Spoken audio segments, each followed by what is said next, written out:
একদিন এক দুষ্ট রাক্ষস এক রাজকুমারকে ধরে নিয়ে গেল এবং একটি উঁচু দালানের মাথায় বন্দি করে রাখল।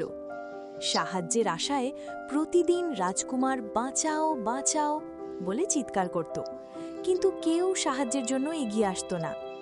একদিন এক পঙ্খিরাজ ঘোড়া সেই দালানের উপর দিয়ে উড়ে যাচ্ছিল। এমন সময় সে রাজকুমারীর চিৎকার শুনতে পেল।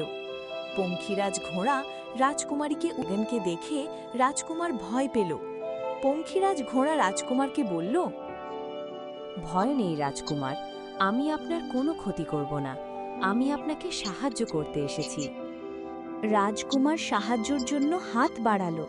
পঙ্খিরাজ ঘোড়া তাকে তার প্রাসাদে উড়িয়ে নিয়ে গেল। রাজার সৈন্যরা ভাবল পঙ্খিরাজ ঘোড়ক রাজকুমারকে বন্দি করে রেখেছিল। তারা পঙ্খিরাজ ঘোড়াকে মারতে গেল। রাজকুমার তাদের থামিয়ে দিল। রাজকুমার বলল, পঙ্খিরাজ ঘোড়াই আমার প্রাণ বাঁচিয়েছে, দয়া করে তোমরা ওর কোনো ক্ষতি করো না। মুহূর্তেই পঙ্খিরাজ ঘোড়াটি এক সুদর্শন রাজকুমারীতে পরিণত হল।